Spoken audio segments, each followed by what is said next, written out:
Hello everyone, we will start with the next topic, work done by force acting obliquely. इसमें क्या है, जो force है वो क्या है, ओब्लिकली अप्लाई होता है at a particular angle theta, और किस पर, डायरेक्शन ऑफ मोशन पर।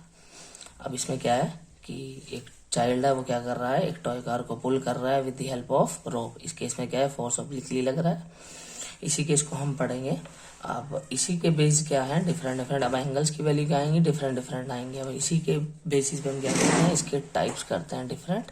फर्स्ट क्या दिया हुआ है, formula for the work done when a body moves at an angle to the direction of force. Same वही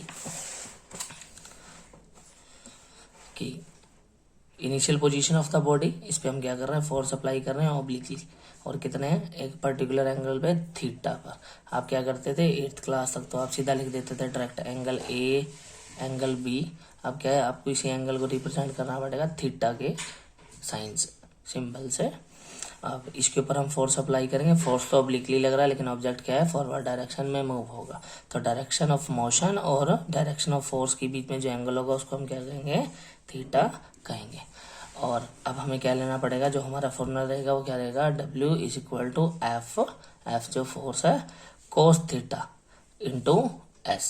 अब कोस थीटा और साइन थीटा क्या होते हैं, ये फंक्शंस होते हैं एंगल के, और इसकी डिफरेंट वैल्यूज होती हैं। साइन की और कोस की क्या होती है, हमारी डिफरेंट वैल्यूज होती हैं, जो किस में यूज होंगी, एंगल्स में और या न्यूमेरिकल्स में। जो अगर साइन की वैल्यू या कोस की वैल्यू, हमारे तो कोस की वैल्यू यूज होती है और वो यूज होंगी। अब ये भी आपको ट्रिक बता देता हूँ इसको लर्न करने की, इसकी टेबल बनाने की। अब क्या होता है, साइन, आपने लिखना है साइन थीटा, और यहाँ क्या लिखना है, कोस थीटा। ये टेबल बनाने की क्या है, एक मेथड है। बाकी अब डायरेक्ट वैल्यूज भी लर्न कर सकते हैं। अब सबसे पहले वैल्यू होती है 0 डिग्री की, देन होती है 30 degree, then 45 degree, then 60 degree and then 90 degree. अब क्या आपने क्या करना है, इस टेबल को बनाने के लिए आपके मैथ्स में भी हेल्पफुल रहेगी ये। तो आपने क्या करना है, यहाँ काउंटिंग लिखनी है 0 1 2 3 4, और सिमिलरली इधर रिवर्स काउंटिंग 0 1 2 3 4। सभी को आपने क्या करना है, 4 से डिवाइड कर दो,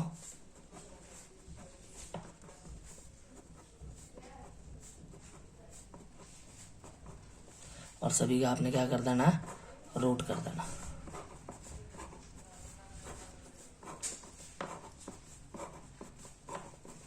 अब मेनली अब हमें तो कोस की वैल्यू चाहिए, तो हम कोस की वैल्यूज को कैलकुलेट कर लेते हैं। 4 से 4 कट हो जाएगा, आंसर क्या आ जाएगा, 1। 1 का रूट क्या रहता है, 1 रहता है।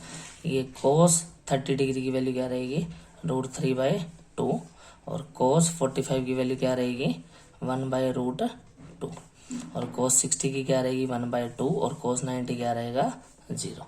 ये आपकी वैल्यूज हैं। ये आपने क्या करना है, इन वैल्यूज को कोस 0 1, कोस 30 √3/2, कोस 45 1/√2, कोस 60 1/2, और कोस 90 क्या रहेगा, 0। आपने कोस की वैल्यूज लर्न करनी है, जो न्यूमेरिकल्स में क्या है, हेल्प करेंगी। अब नेक्स्ट सेम यही एक सैम्पल प्रॉब्लम गिवन है।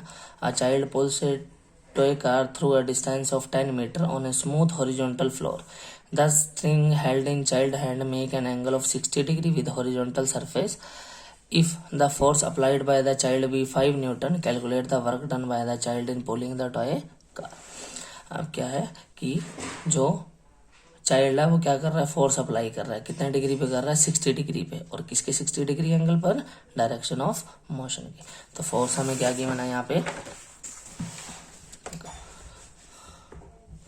फोर्स गिवन है वो है, फोर्स जो गिवन है वो क्या है, 5 न्यूटन, और जो हमारे जो डिस्टेंस या डिस्प्लेसमेंट हमें दी हुई है वो क्या है, 10 मीटर, और जो हमारी थीटा की वैल्यू है वो हमारी क्या दी हुई है, 60 डिग्री।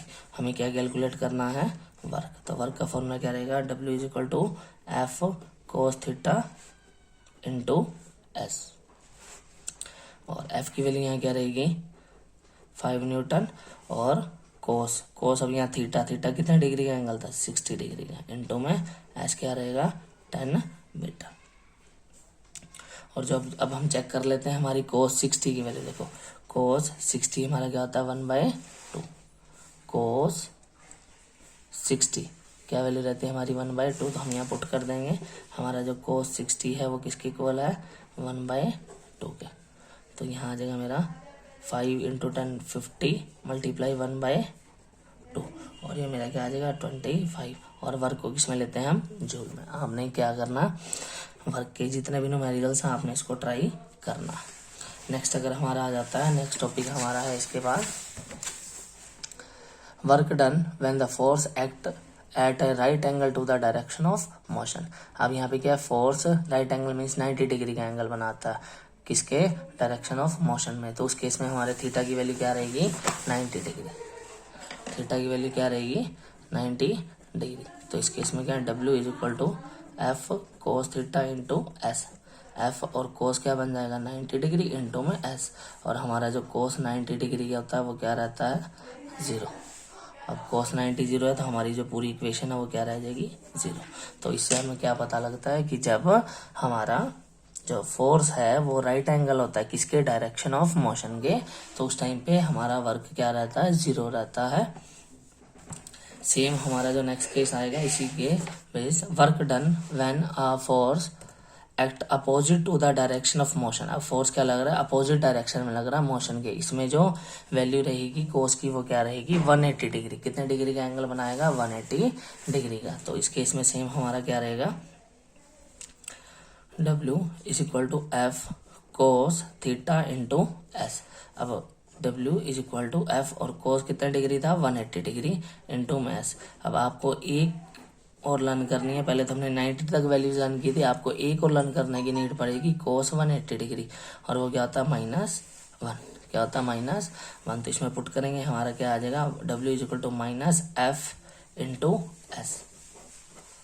तो इस टाइम पे हमारी वर्क की वैल्यू आएगी वो क्या आएगी नेगेटिव आएगी।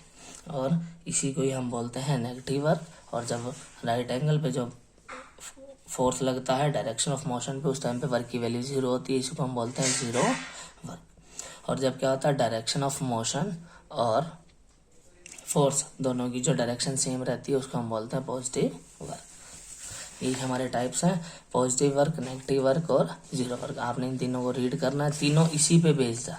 मेन जो बेसिक कंसेप्ट रहेगा जो हम डिस्कस कर चुके हैं वही इसी में है, उसी को यहाँ क्लासीफाई किया हुआ है, समराइज किया हुआ है कि positive work, negative work and 0 work. Thanks.